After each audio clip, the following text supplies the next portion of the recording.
ഉത്തരവാദിത്വം, power of responsibility. പലപ്പോഴും ഉത്തരവാദിത്വം എന്ന് പറയുന്ന സാധനം മക്കൾക്ക് വളരെ കുറവായിരിക്കും. ഒരു പ്രായം വരെ വളരെ കുറവായിരിക്കും. ഉപ്പ സുഖമില്ലാത്ത അവസ്ഥയിൽ പോലും ഒരുപക്ഷെ മക്കൾ തിരിഞ്ഞു നോക്കാതെ നിന്നിട്ടുണ്ട്. പക്ഷേ മക്കള് സുഖമില്ലാത്തൊരവസ്ഥ വീട്ടിൽ സംജാതമായാൽ അത് ഏറ്റവും കൂടുതൽ ദുഃഖിക്കുന്നത് ഉപ്പയാണ് എന്ന ബോധം നമുക്ക് വേണം, മക്കളായ നമുക്ക് വേണം. എപ്പോഴും ഉത്തരവാദിത്വം. നമ്മൾ ചിലപ്പം ഇന്നാലിന് സാധനം വേണം, ഷൂ വേണം, ഷർട്ട് വേണം എന്നൊക്കെ പറഞ്ഞിട്ടുണ്ടാവാം.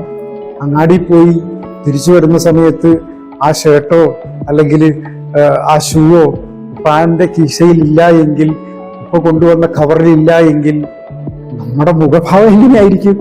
വല്ലാത്ത ആദിയായിരിക്കും. ഉപ്പയെ കുറിച്ച് ഉത്തരവാദിത്വം ഇല്ലാത്ത ഉപ്പ എത്ര ഞാൻ പറഞ്ഞതാണ്, എന്നിട്ട് ഉപ്പച്ചി കേട്ടില്ലല്ലോ എന്നൊക്കെ നമ്മൾ പറയായിരിക്കും. പക്ഷേ ഉപ്പാന്റെ പക്ഷത്തു നിന്ന് നമ്മൾ ചിന്തിക്കുകയാണെങ്കിൽ അത് മേടിക്കാനുള്ള ചിലപ്പോൾ കാശ് ഉപ്പയുടെ കയ്യിലുണ്ടാവില്ല. പക്ഷെ അതൊന്നും മക്കളെ അച്ഛൻ ബോധിപ്പിക്കൂല.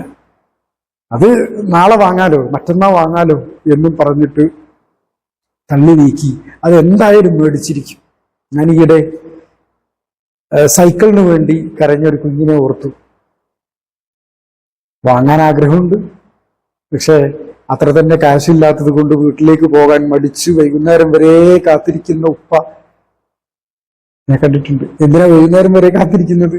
മകളൊന്ന് ഉറങ്ങിക്കോട്ടെ, അവളോട് എത്ര വെച്ചിട്ടാ കളവ് പറയാ, ഓളൊന്ന് ഉറങ്ങിക്കോട്ടെ, വന്നിട്ട് നാളെ എന്തെങ്കിലുമൊക്കെ സമാധാനം പറയാലോ.